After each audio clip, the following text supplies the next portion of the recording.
Hey there, book lovers! And welcome to the Sisterhood of the Steamy Reads, where two sisters dive headfirst into the world of spicy romance. I'm Blondie. And I'm Mare, and if there's one thing we love, it's a book that brings the heat. From the slow burns that make you swoon to the downright scandalous reads that leave you blushing. We're here to break it all down with hot takes, steamy plot recaps, and plenty of laughs. No trope is off limits, no book is too spicy. Whether you're a seasoned romance reader or just dipping your toes into the world of smutty fiction, we've got you covered. So grab a drink, get cozy, and let's talk spice.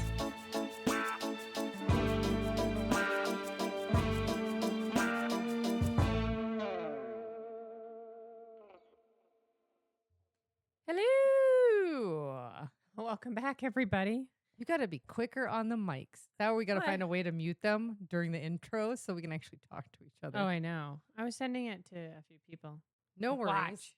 Oh my God. Watch our shit. All right. We're back. We are back. Name that movie in the comments. Oh, yeah. All right.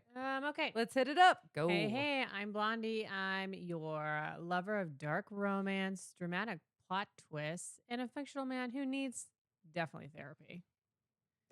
And I'm Mare, your resident trope tracker and curator of dangerously long TBR lists. Welcome back to season 2, episode 2 of Sisterhood of the Steamy Reads. We are so excited to be back inside the new studio and hanging out with everybody again. I know. We've got plenty to talk about today, so get comfortable, grab your favorite drink, and let's settle in together. We should probably tell everybody what book we're going over. I'll put the cover up on the screen. Yeah. So we're doing Quicksilver by Callie Hart today. Or is this Callie Hart? Yeah. Yeah. It's book 1 of the Fae and Alchemy series. Ooh. Because it's going to be a trilogy. Yeah. I know. All right. Let's hear those trigger warnings before we dive into this book. Roll the beautiful bean footage. Yes, roll that beautiful bean footage. Content and trigger warnings for Quicksilver by Callie Hart. Before we get started, let's go over a few content warnings for today's book. This story contains references to sexual assault, including the rape of the protagonist's mother, mentions of sex work, suicide ideations, and forced sterilization. Listeners should also be aware that there are scenes involving graphic violence, blood, injury, gore, murder, torture, war, and discussions of extreme childhood poverty. As always, please check your personal triggers before listening to our podcast or even reading this book. And take care of yourselves. Your mental health matters. It does. That's intense. That's a little intense. What? Everything. well, all we the all- triggers that were in this book? Well, there's always the fact that the triggers that we give out every time. Every book has triggers now. Yeah. I feel like it's a little bit of a spoiler alert. But Spoiler alert. Spoiler alert. Those are one of my words. Yeah, write Okay. it down. Kind of like Thauntings. Dauntings is going to stay forever. All right, here we go. We'll do the book summary now. You read that like sped read. That's how, trigger warning. And that was script. me slowed down. Oh my God. I I'm going to have to recorded that- extra slow you down. I recorded that like 4 times and tried to slow down even more every time. All right. Well, here comes the book summary read by yours truly, apparently very slowly. My cat's Quicksilver by Callie Hart. Goodreads summary. Do not touch the sword. Do not turn the key. Do not open the gate. 24-year-old Sarah Swain is good at keeping secrets. No one knows about the strange powers she possesses, or the fact that she has been picking pockets and stealing from the Undying Queen's reservoirs for as long as she can remember. In the land of the unforgiving desert, there isn't much a girl wouldn't do for a glass of water. But a secret is like a knot. Sooner or later it's bound to come undone. When Ceres comes face to face with death himself, she inadvertently reopens a gateway between realms and is transported to a land of ice and snow. The Fae have always been the stuff of myth, of legend, of nightmares. But it turns out they're real, and Ceres has landed right in the middle of a centuries-long conflict that might just get her killed. The first of her kind to tread the frozen mountains of Evelia in over 1,000 years, Ceres mistakenly binds herself to Kingfisher, a handsome Fae warrior who has secrets and nefarious agendas of his own. He will use her alchemist magic to protect his people, no matter what it costs him or her. Death has a name. It is Kingfisher of the Ajun Gate. His past is murky, his attitude stinks, and he's the only way Ceres is going to make it home. Be careful of the deals you make, dear child. The devil is in the details. Ooh. It took me I had to look up some of the words because I couldn't remember how like certain things were pronounced. Oh, yeah. Like, crap, I can't even remember the name of the town again or the name of So that the always dimension. that makes me think of that one like reel where it's like when you're listening to a romance novel and it's like yeah, they were in the ocean and they were yeah, and you're like, yep, that's exactly what I do in my head because I'm like, I have no idea how to pronounce that. exactly. Or you just make it up. Yeah. Like weird names, I just shorten them. Yeah. Yeah. T. But yeah, the Ajun Gate, I had to look that up like twice to make sure I was pronouncing it right. And I can't remember the not Everlane, that was the name of the sister. Yeah. Crap, I can't remember the name of the dimension now of this continent. Oh, yeah. Oh well. I don't know. Moving Can't on. help you. All right. Right. Let's do a quick pause now for some announcements before we get started into this madness. Oh my goodness. Welcome You in, just- Jean. Oh, yes. Okay, welcome back to all of our returning listeners and a huge welcome to anyone joining the sisterhood for the first time.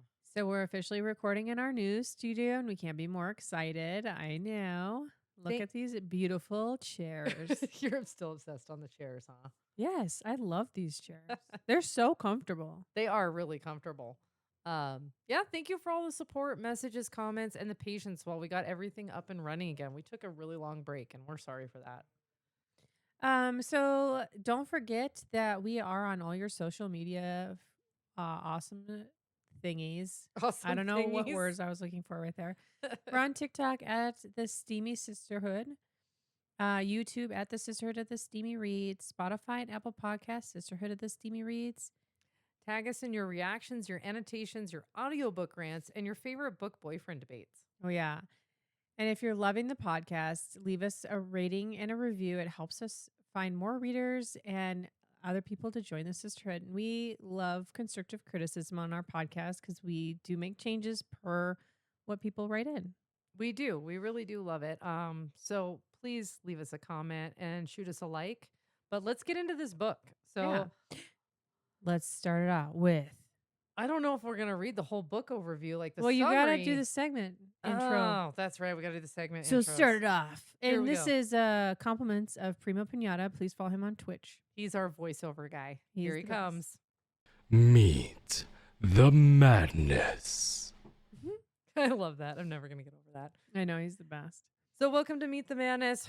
I feel like the summary gave a great overview.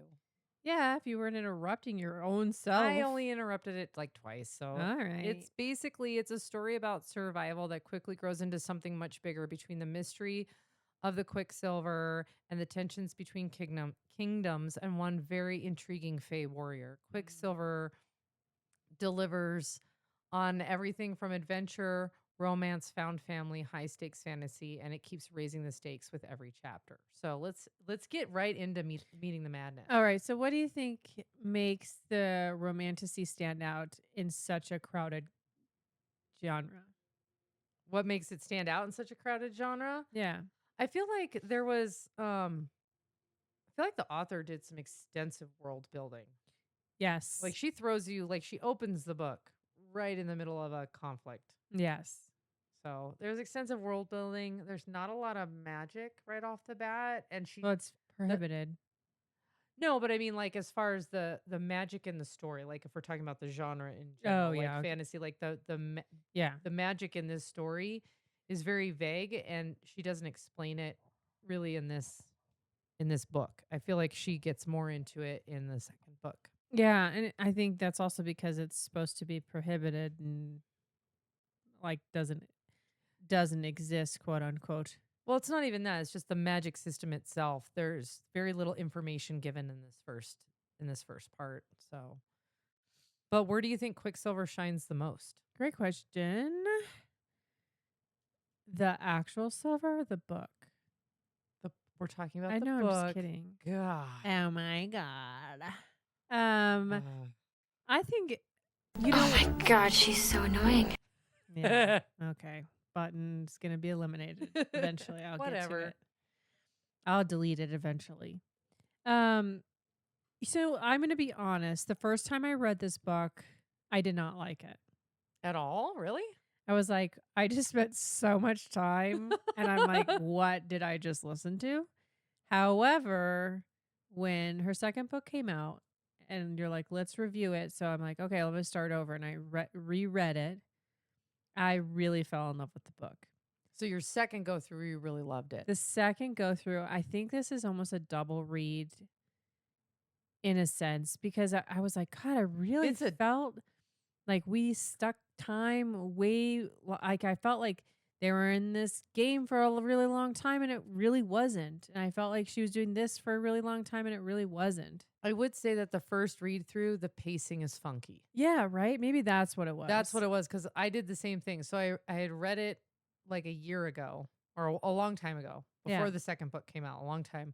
I read it, I got through it, and I was like, God, that was like a heavy book. And I feel like there was a lot of like political intrigue and stuff in it. And I feel like it took me a while to, I don't know, how do I say it? Like, it took me a while to get into the mojo of the book when I was reading it. Then I was in it. And then by the time I got to the end, I was like, oh my God, the pacing was so not there. But then when the second book came out, same thing. Like, I felt like when I read them back to back, the pacing was way better the second read through. Yeah. Way better. Like, I didn't speed up the I listened to, obviously we're both audiobook listeners, so I didn't speed up the narration. I didn't either. It was just the pacing felt better on the second read through. Yeah, weird, right? Mm-hmm. And the thing was, the pacing actually matched better with the second book, reading it that way. If I had read the first book and waited a really long time and then just picked up the second book, it wouldn't have I think the burned pacing would have felt funny again, like it did the first read through on Quicksilver. Yeah, for sure. I don't think it would have hit as much as it did. Yeah, I definitely. I have a shadow on my nose when I do this. Where's that shadow coming? Oh, over here. Stop playing with your camera. Sorry. Let me adjust this myself with my leg. Anyways, all right. So fine. Fuck me then, huh? Yeah, you're not keeping the conversation moving along. I was checking my camera. We were supposed to do that in our pre-video check. They love me, so they can watch my face. Whatever.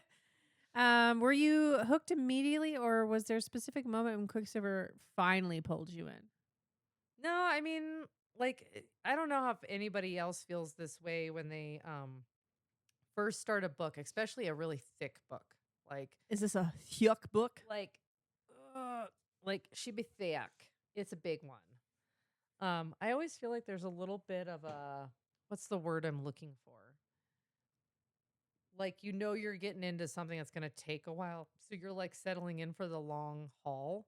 So anytime I start a book that's really thick like this, I always feel like the first few chapters, it's like, oh, it's all set up, but you're like, just get to the point. Yeah. You want to get into the thick of it, but authors have to do that because it builds up the world and it makes it that much more enjoyable. But realistically, I'm just like, all right, get to the point. I want to get into the meat and bones of it. The thick of it. The thick of it. Yeah. What about you? So when I first listened to it, nothing really drew me in, like, specifically. But I have to say, the second time going through it, the world building, I was like, okay, now I'm understanding this world building. I'm really enjoying it. And I like books that have good world building personally, but I know a lot of people don't feel the same way. How come you took it off my face again? Because I was going to chime in and then you would I didn't get your face. We'll do it this way. Then it's even amount of faces. Do you see what I have to deal with on a daily basis, my friends? Sisters. Oh my. Unbelievable. She's so dramatic. I would say the second time, what really drew me in was the world building, because I think I understood it a little bit better. And then going into the second book, I really, really understood what the war dynamic that was happening between these realms. Yes. World dynamic. I think for me, it was a lot of the like, again, because it's fantasy, every world has a different name, everything has a different name. So you're learning a whole new vocabulary while trying to understand the world, while trying to understand a magic system. And this one is very politics heavy at the beginning. Yes. So you're also trying to understand the politics of a new world with all the other things like society and culture. So yeah, this one is a little heavy at first, but then you kind of get in the mojo of it. Yeah. So Welcome in, Seth. Welcome in, Jean. We appreciate you always popping in all right. So to our if wonderful you could experience one podcast. thing from this world for yourself, would it be the magic, the adventure, or absolutely nothing because you'd like to survive?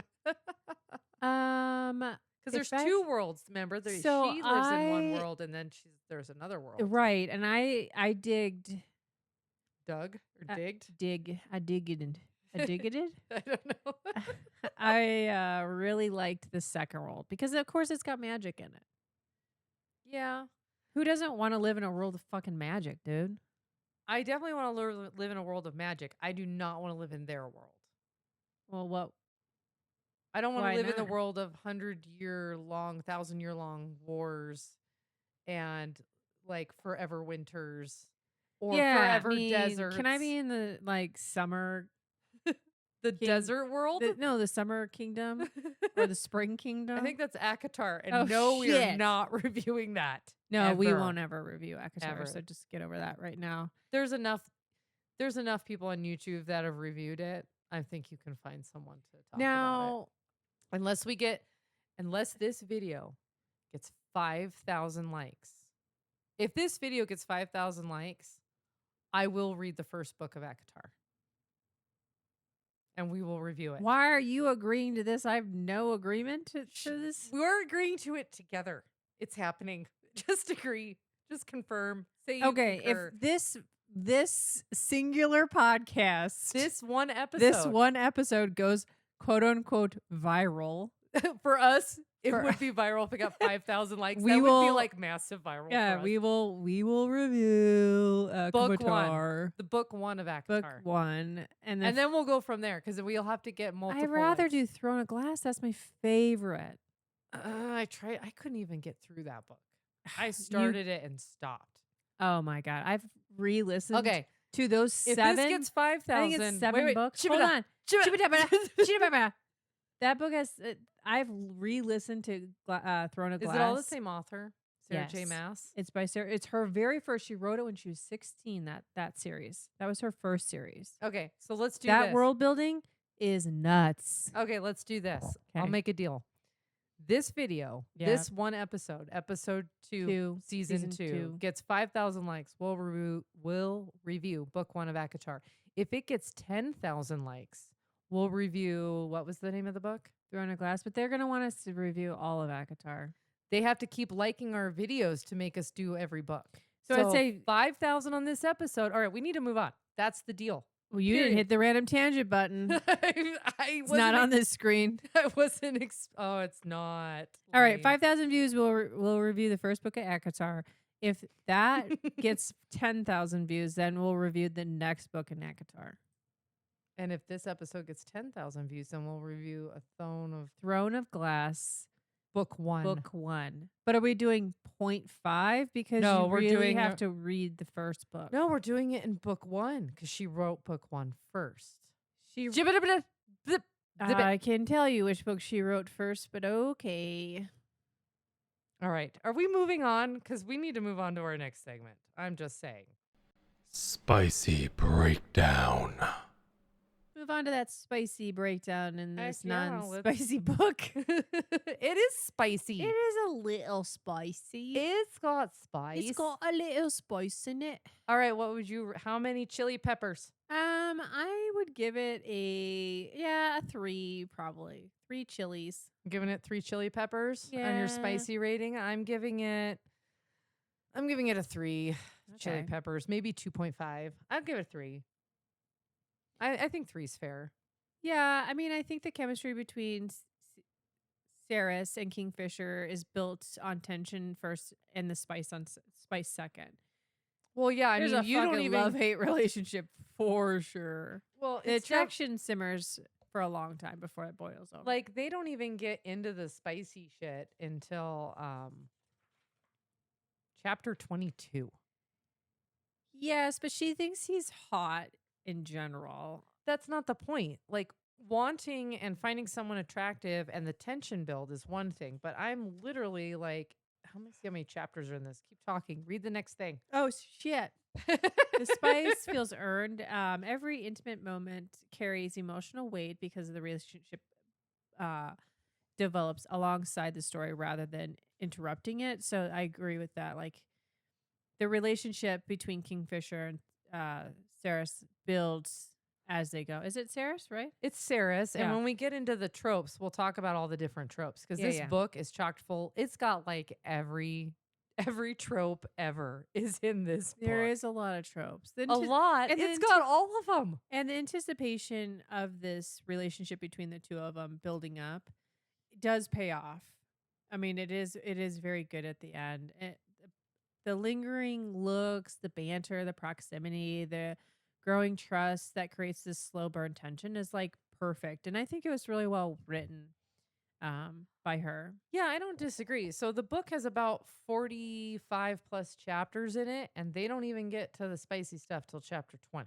Because she's It's making the characters. Well, that's what I'm saying. She's world building and character building, which is legit, and I'm not complaining about it. to quit.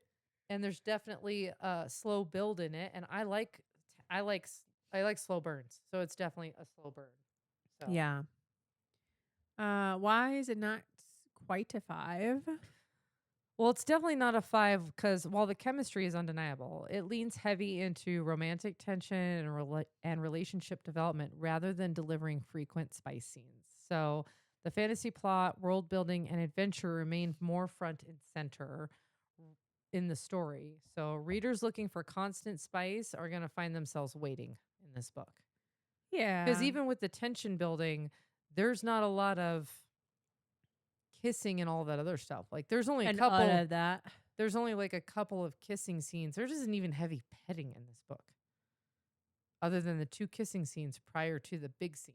That's what I'm saying. This is not a heavy romance. Like there's some scenes. It's not a spicy, heavy spice. It's not romance. erotic. No, it's not erotica. It's definitely not erotica. No. This is we like ain't milking no minotaurs in this book. Thank God. All right. So Okay. did the slow burn tension make the eventual spice better, or did you find yourself wanting things to happen sooner? You know, I love a slow burn. Because I think it builds tension. It's like I live for slow burns. it's like edging while you're listening to the book. You're being edged. Being If edged you like being edged, by this this book's- romance book. Well, it's a romantasy, so it's fantasy. It's high fantasy, different worlds, weird names, like the whole different fairies, humans, other creatures. We don't want to spoil.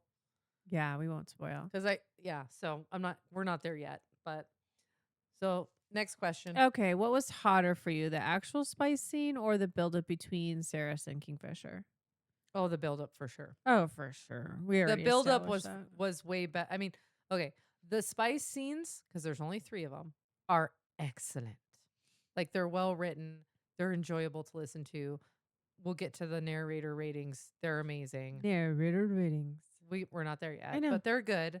So yeah, I think it's good. Do you prefer romantasy? Oh wait, you got to answer. Well, yeah, you answered. Do you prefer romantasy books that prioritize the relationship development before the spice, or do you like the heat to arrive much earlier in the story? You know, Or is it depends on what you're in the mood for? it depends. I was just gonna say it really definitely depends on what I'm in the mood for, because I mean, like if I'm reading a Gigi Sticks book, I know I'm like diving head first in the deep end, right? Into the deep, deep dark end. Deep dark. No one's seen the bottom of this shit in a long time. Well, okay? they're seeing the bottom, but they're seeing it backwards, upside down. It's probably got a shit ton of piercings. Yes, probably. In a really deep voice. So I guess it just depends on my mood in the book. So I knew that going into this book, I know that's not a heavy spice, not gonna be, you know, You're not nobody's dropping their panties in the first chapter. Yeah, you know that it was going to be a slow. Like again, Yeah. the book is thick, so they can't be hitting it hard right off the bat. Yeah. It would be a That would long be- slog that'd be- with that much spice in it. Yeah. That big of a book. I don't know, because some of the other books that we've read have spice right off the rip and they're gigantic. That's what she said. Sorry, it was too easy. This is That's what she said. oh, shit.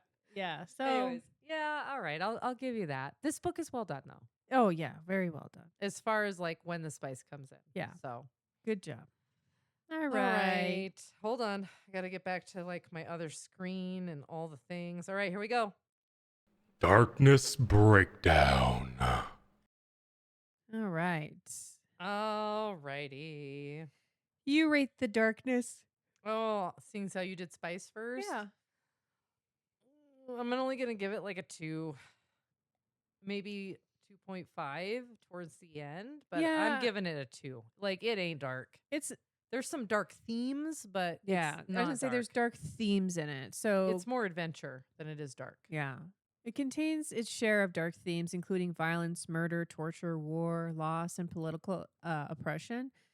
But her story begins in the world where survival is a daily struggle, and many characters are shaped by the trauma, sacrifice, and difficult choices in their world. So I don't find that to be very dark. Not like some of the books that we reviewed. So So what would you give it? Because I gave it a 2. Are you I would sticking give with- it. You can't always agree with me. Copycatter. Okay, I would give it a 2.5 to gonna gi- 3, only because of the political and war part of it is pretty dramatic. Yeah. Loosen this button right here. I know. Yeah, there you go. You're supposed to do this before we start. No, I adjusted where I was sitting because my feet were going numb. Now all the foot people will get a foot fetish situation going on. Oh, whoa. Whoa. Feet finders. Oh, no. So yeah, the story doesn't shy away from the heavy topics. The darkness never overshadows the adventure, though. I think is a good key part of this book. Yeah, the romance, found family humor, the hope. Yeah, The hope there's no- balance the darker moments, For making the overall sure. reading experience feel much more adventurous than grim. Like there's even some good lighthearted comedy and stuff. So, Yeah, for sure. Oh, easy, man, easy. why is it not quite a higher than a 3? Huh? I mean, we already kind of went over it. It like deals in some serious subject matter, but it doesn't linger in it. So the story like it balances out with like romance, adventure, and personal growth. Readers are given difficult situations and challenges, but the overall experience remains more hopeful than bleak, I feel like. Yeah. So, all right, like we skimmed through that section fast. Like super fast. Super fast. I know. We are on. Narrator reading. Move on. We're moving through this because I Yes. forgot to start my timer, so I don't know how long we've been at it for. All right, so let's do some narrators. So Narrator riddance. this was narrate. Oh, why don't we put some pictures up of all these people we're talking about too? We will, but we're doing the narrators first. So we'll do the author and I'm sorry, that's the picture that I found of her. That was her most popular picture. It's her Instagram picture. It's her What's going on with that TikTok. foot? It's the way the picture is taken. It's closest to the camera, therefore it looks the biggest. I I know, didn't but choose looks like She the did. toes are cut off. I don't know. Go closer and look at it. Anyway, so the author is Callie Hart. Obviously, down in the description box, we'll have our standard. Just get right up in the camera's face, dude. So, anyways, oh, you messed up my zoom in camera on me. So that's lame. That's because it refocused on like now it's on my crotch. Yeah, well, I can't control it. So either way, now best. Oh, dude, your face. This is so bad. There. It's fixed it. You don't have to like go back to that.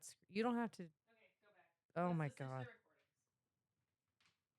If you messed it up again, I'm going to laugh.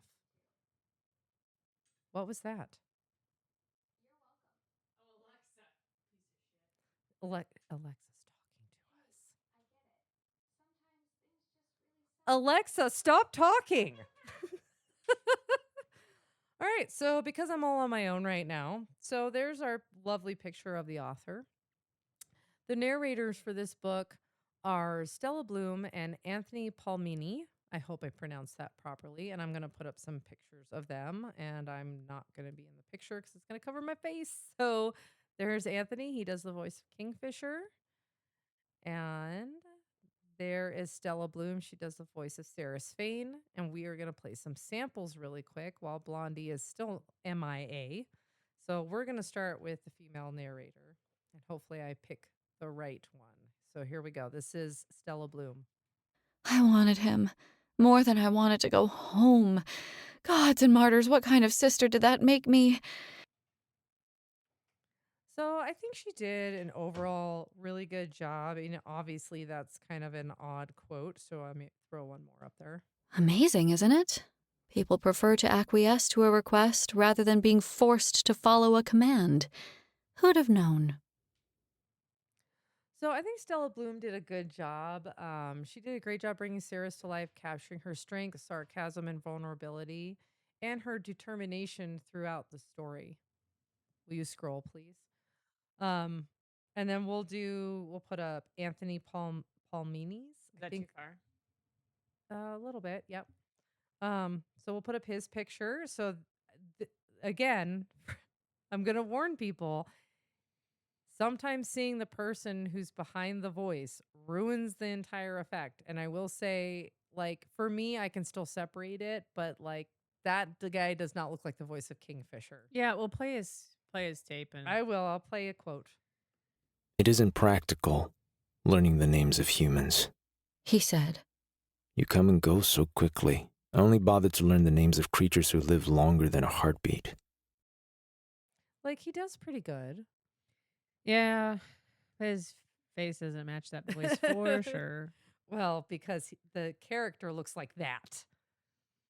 Right. I mean, you can't really go wrong with a character that looks like that. Like Now play that quote. Now play the quote. It isn't practical, learning the names of humans. He said. You come and go so quickly. I only bothered to learn the names of creatures who live longer than a heartbeat.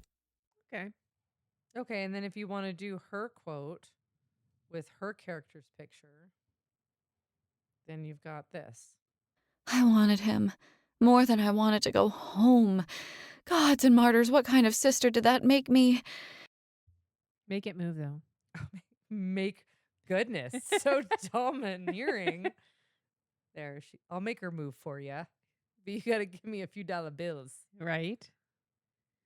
Yeah. Thank you, AI. Oh, and thank you to all the wonderful artists. Like, I did not have time to make our own character art this time. So obviously the credits again for the artists are in our description box if they're not already like watermarked on the screen. We obviously love, like, what is this?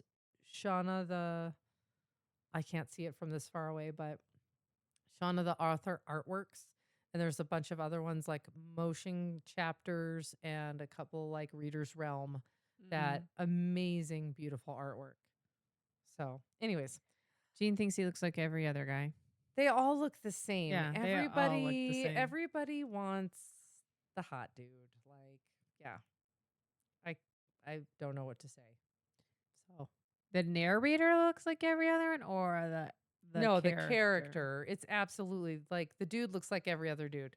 Oh, yeah. Like chiseled jawline, dark hair, green eyes. The only difference is this one has pointy ears.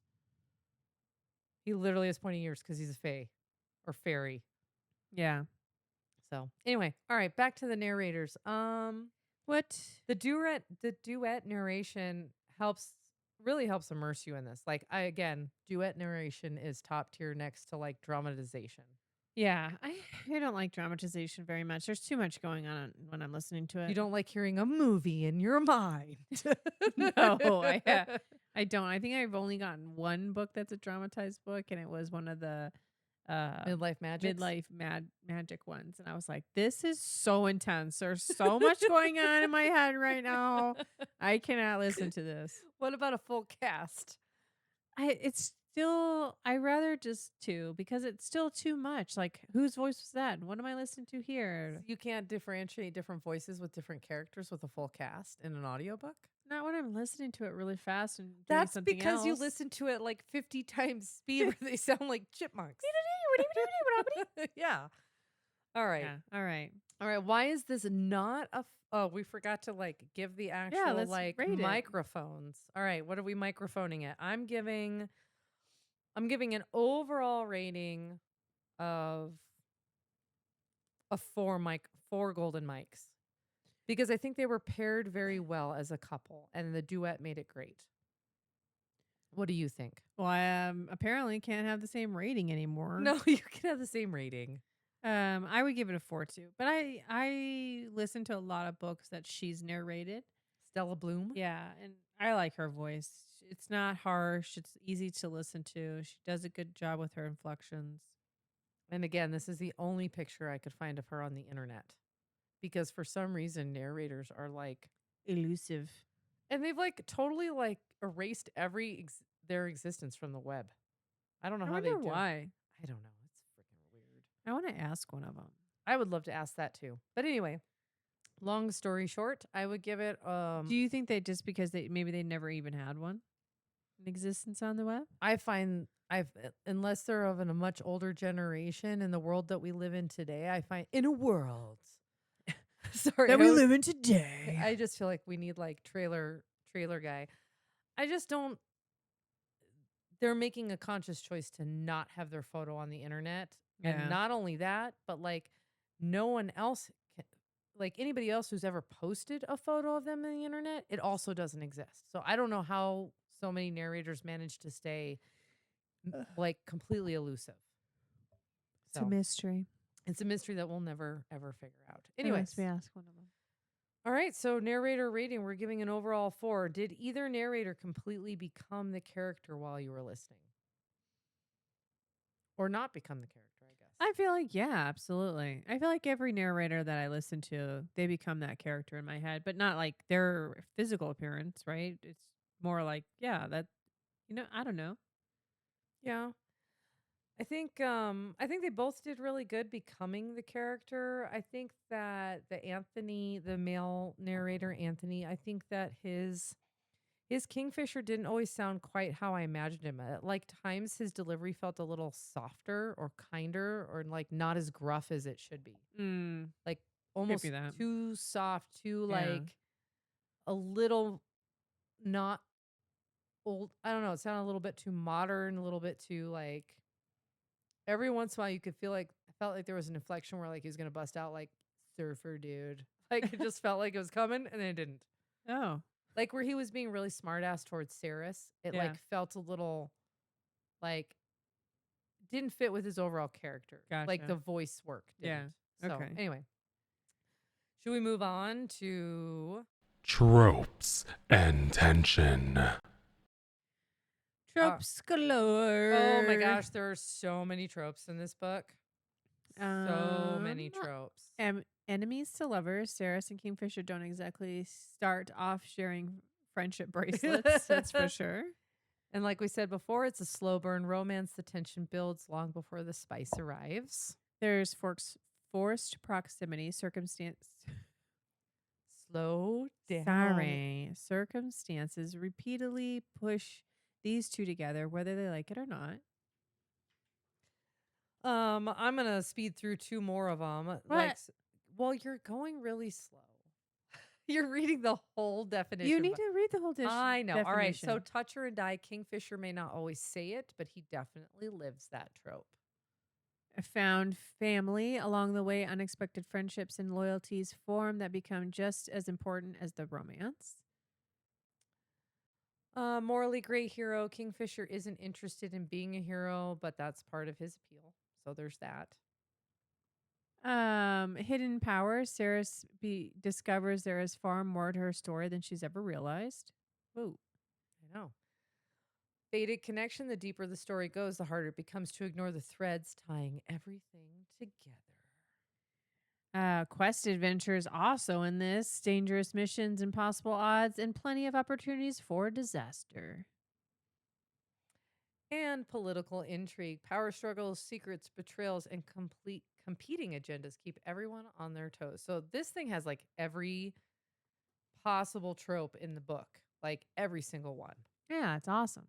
It's awesome. I mean, yeah, I would. I mean, There's everything in here but the kitchen sink.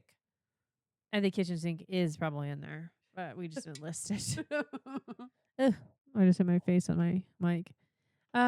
Which trope had you immediately saying, "Yep, this book was written for me"? I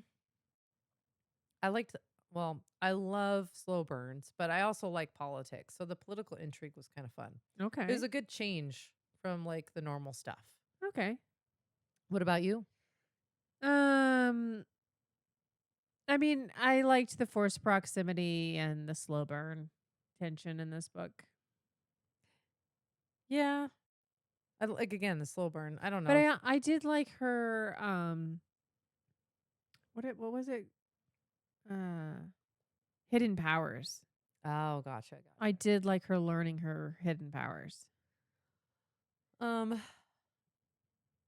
If you had to remove one trope from existence forever, which one are you sacrificing to the book gods? If you had to like get rid of a book trope. Oh, that's so hard. Is there like a fucking trope with like sports?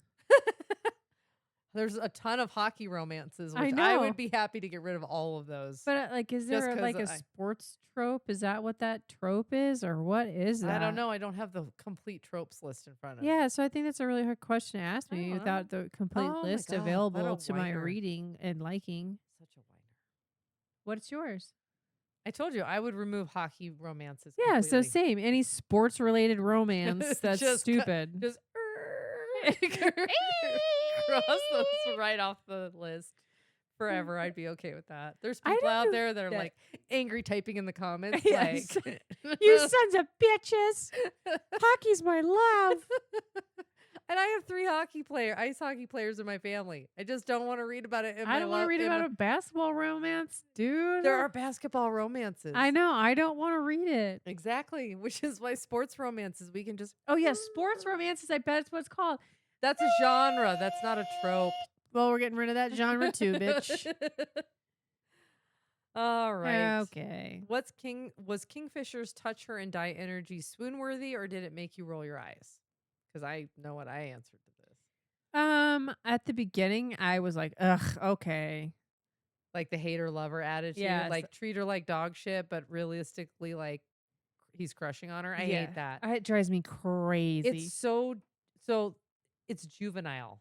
Like these people are supposed to be like, she's a street rat, like living off stealing to live, trading to live, coming from this world of it's a hard knock life type situation. And she's an adult going into this Kingfisher dude that's like a battle hardened, several 100-year-old Fae warrior. And they act like they're freaking 12. Yeah, every time. Like, grow up. But anyway, that's only in part of the book. It's not the whole book. Yeah, I know.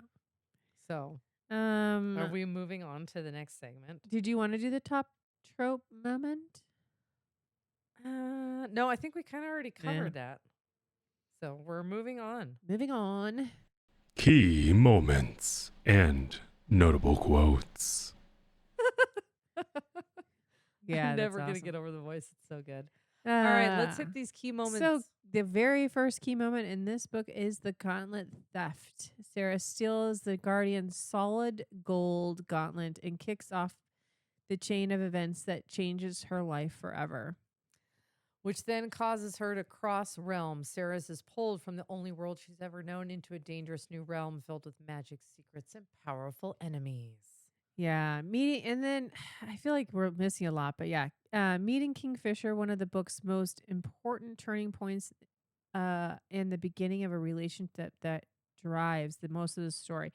So hold on. Remember, these are just the key moments. But we have a picture Of which one? Of the sword, yeah? We do, of the sword, which is her crossing into the other realm. Yeah, So we can so throw that up really quick. she's like actively. Hold on, I gotta go back to the other, like, we changed screen stuff and I gotta like switch screens like 50 times. Sword. I will say the pool of Quicksilver is like way bigger than that. But again, I didn't make the pictures. I pulled them off the internet this time. Yeah, which I'm sure AI made them anyway. I'm sure they were made via AI. Yeah. But we're not the artists or the creators.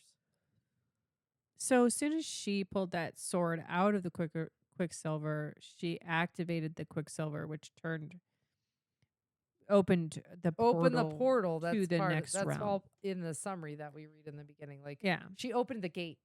Don't Open turn the gate. Don't remove the key. Don't open the gate. Yes. But And she that's did. basically what she did because, chicks got to screw some shit up. Yeah, that's what we do for a living. Crossing And that's where realms. she met Kingfisher the first time, which then goes into the mystery of the Quicksilver. Yeah, as the story unfolds, the truth behind the Quicksilver becomes increasingly important, raising more questions than answers, which I did like. I did like that too. And then there's the found family moments where friendships and alliances are formed throughout the journey. They add heart, humor, and emotional depth to the story. So we've got some images for that. Let's throw up Everlane, which is Kingfisher's like Sister? stepsister. No, half sister. Half sister. Half sister.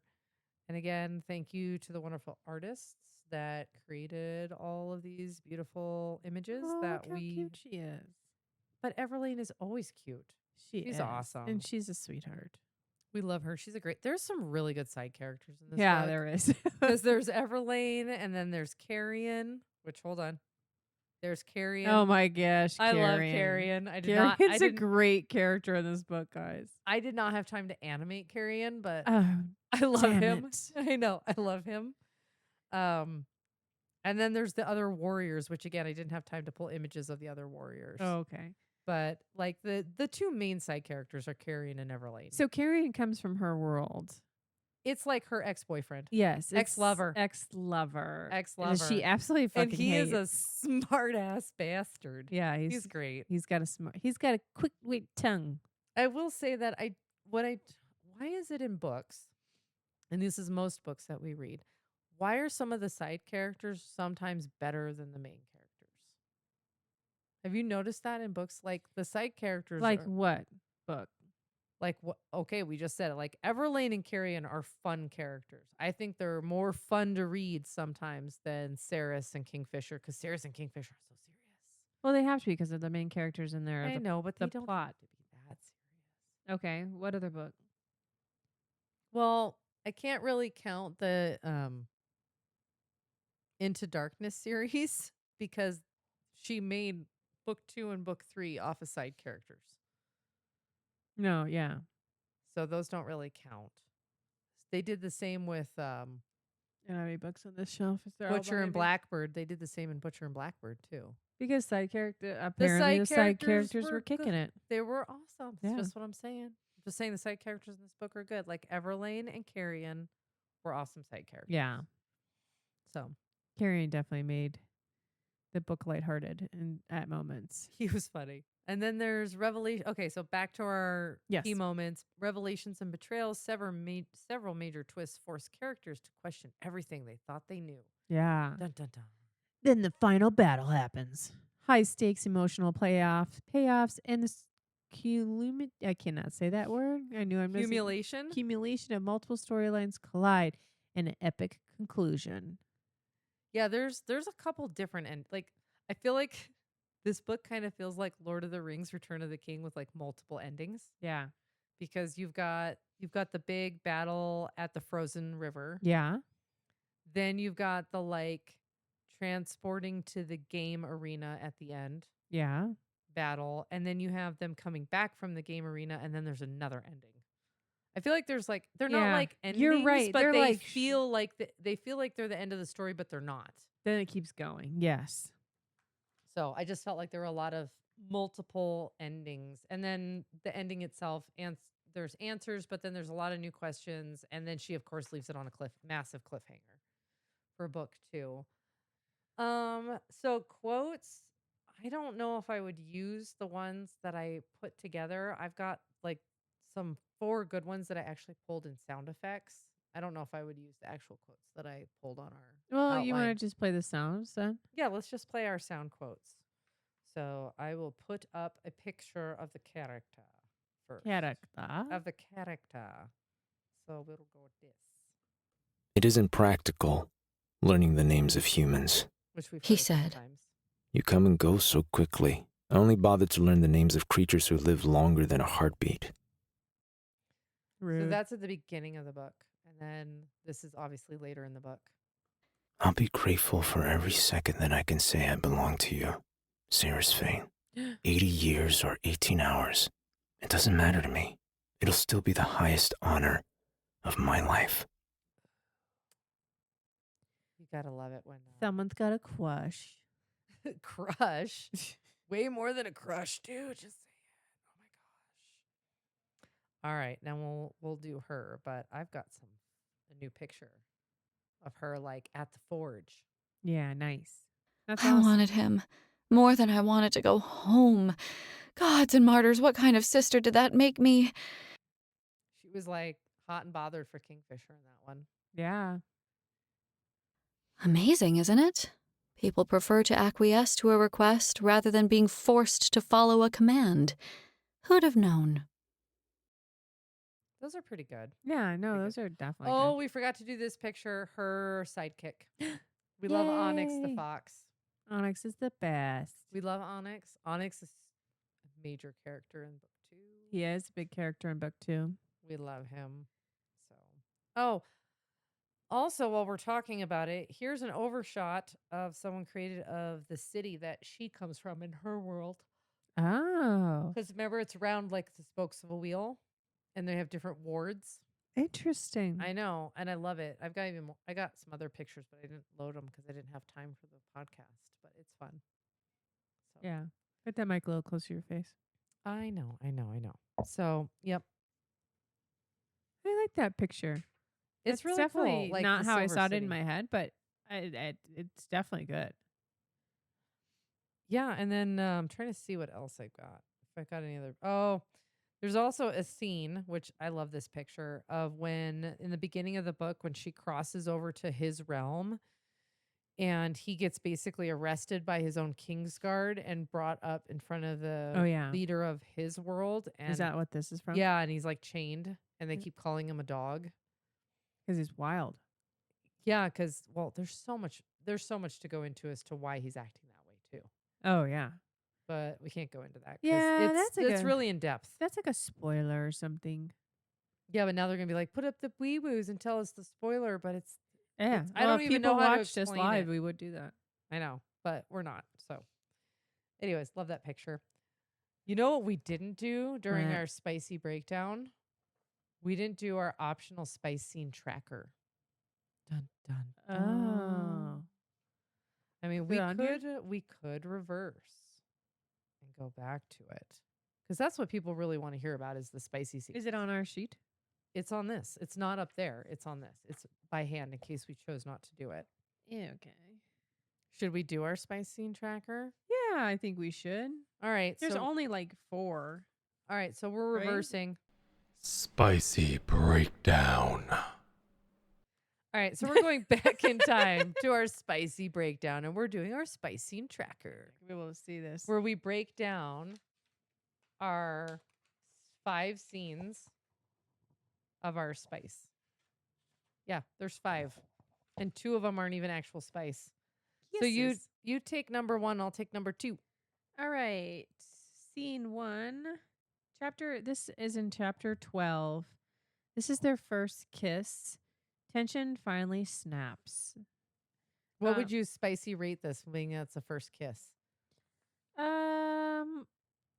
I think like a 4. There's a good tension build to this kiss. Yeah. So while working together in the forge, the tension that's been building between Ceres and Kingfisher finally reaches its breaking point, but is it more of a boiling point in the forge? Ooh, pun intended.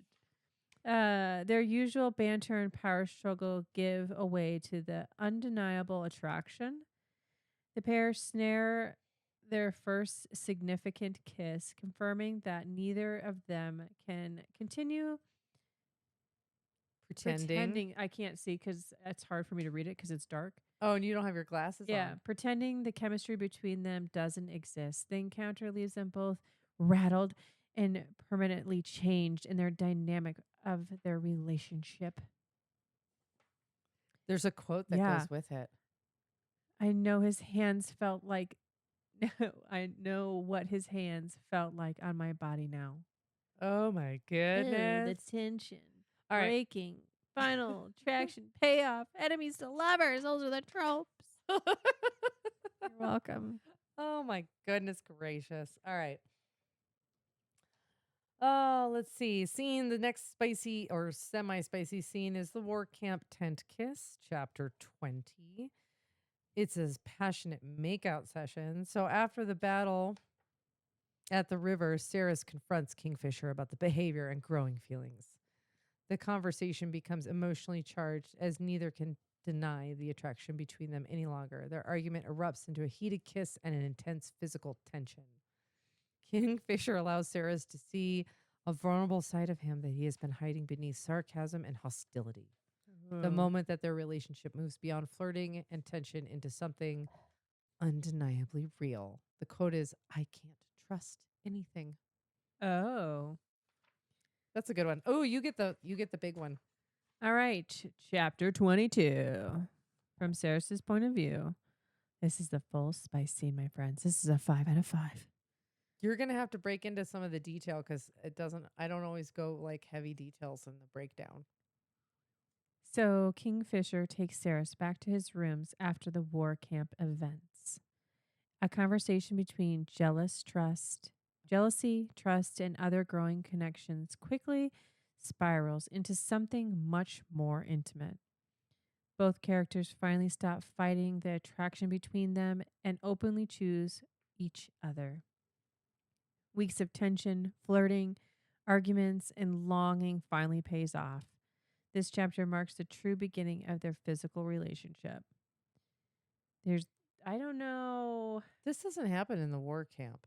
Doesn't he take him back to like his castle? Yes, his rooms after the war camp. Oh, yes. This is to his rooms after the war camp. Oh, okay. So they're back at his castle. Yeah. Mm-hmm. Okay, I just wanted to make sure. There's something between us. You know there is. Explosive chemistry. This was I liked it. Like it was good. It was pretty hot the first full scene. I don't remember it very well. Dude, you suck.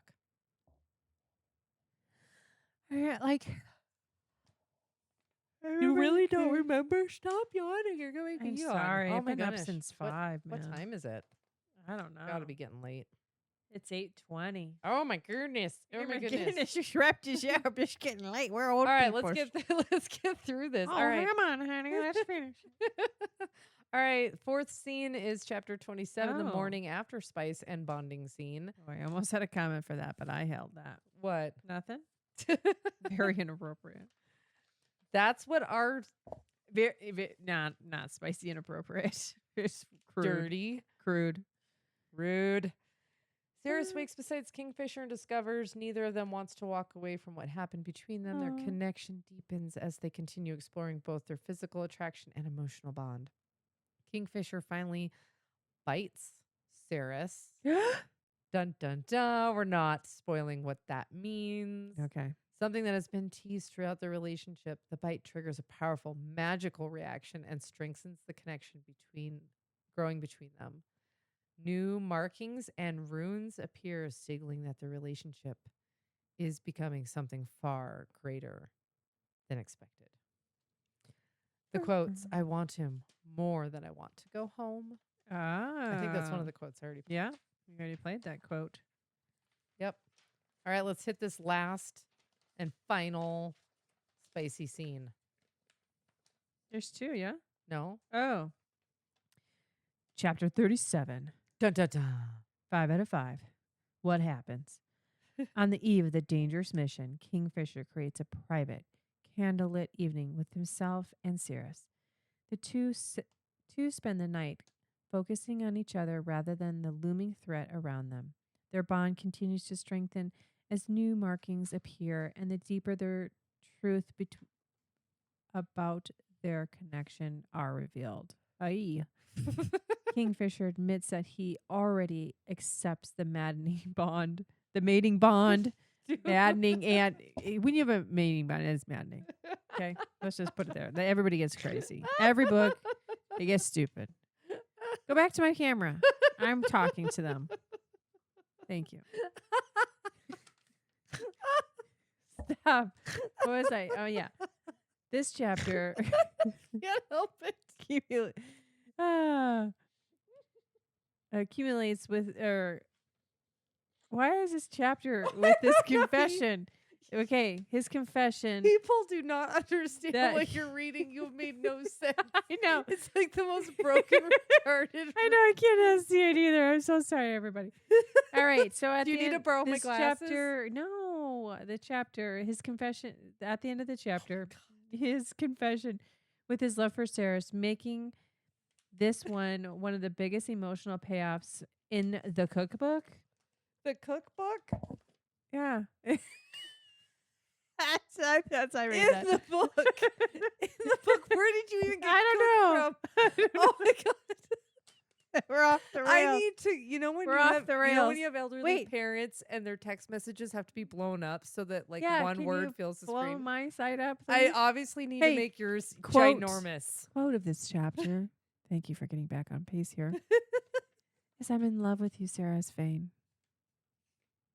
That's what he said. That's it. All I can say Oh, there. all I can say is Cookbook. cookbook. I'm not letting you read shit off paper anymore because you can't. All right, so We're not reading that. We're moving on from the spice tracker breakdown.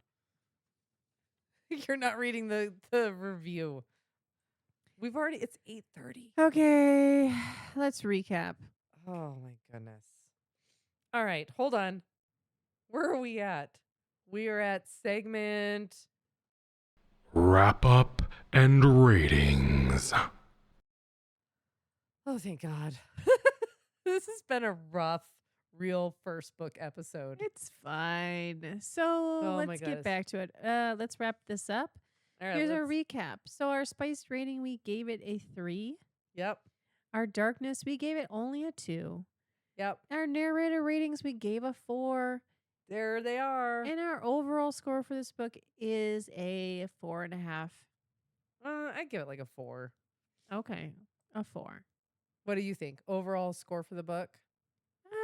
Yeah. The book itself, not book the 2. book it's Not book 2 too. okay. So I would give this one a 4. I would probably give her new book a 5. So, but you have to read them together. I would give book 1 like a 3.5 and the second book like a 4. Okay. But that's Wait. just me. Okay. But that's just what I would pick. So, all right. All right. Who? Oh, you have to do that part. Who is this book perfect for, Mare? If you love romantasy with a strong world building, found family, slow burn tension, and a morally gray fae warrior who's impossible not to obsess over, Quicksilver is absolutely worth picking up. And if you're the kind of reader who enjoys getting completely lost in fantasy world while still getting a healthy dose of romance, this book delivers. Perfect.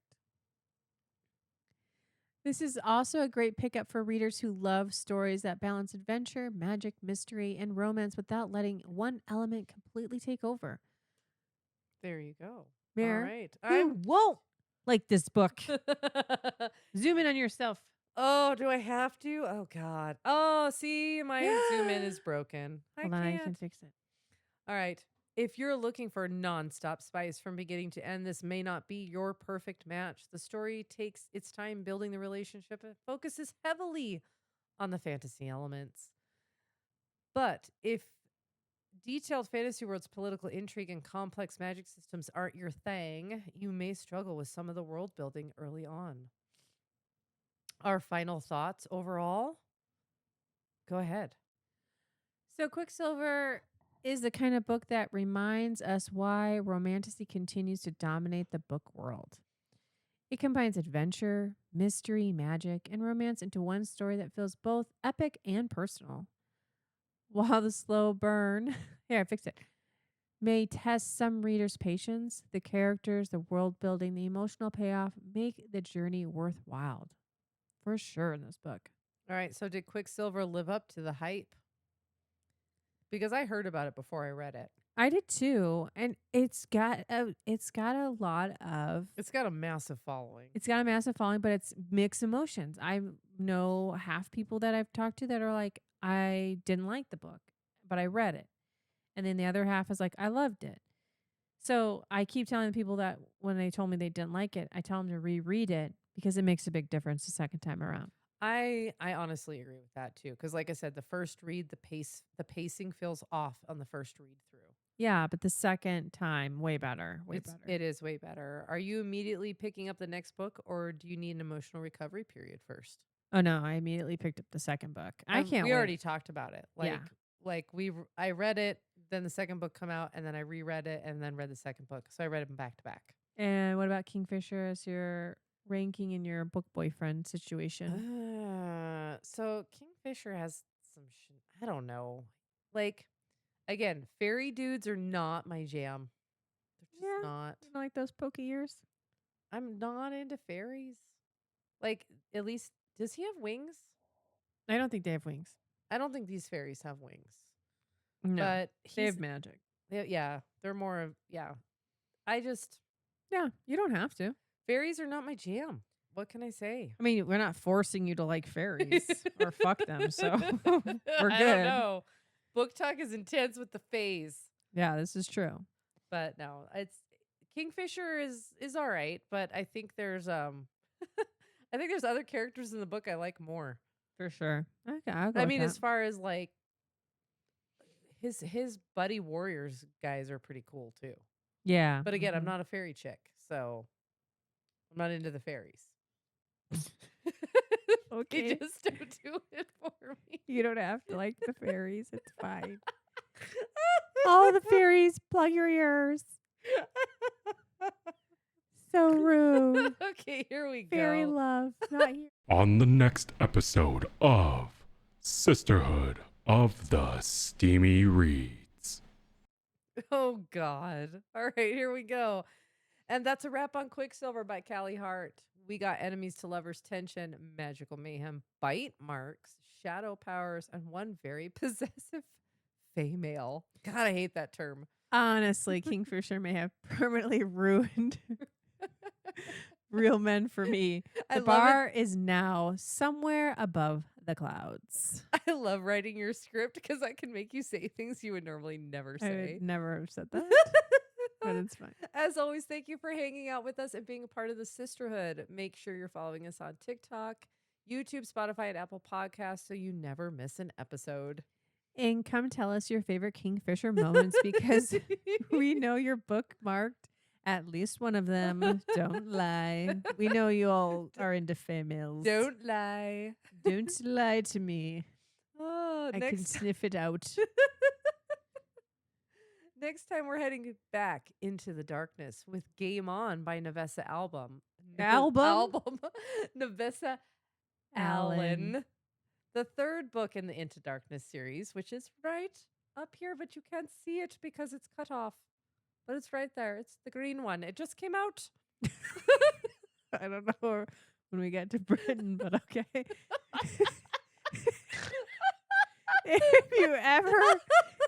If you've read Lights Out or Caught Up, then you already know you'll probably know. This outro's fucked. Oh my God. I'm into a giggle attack and I can't stop. Just don't be yourself.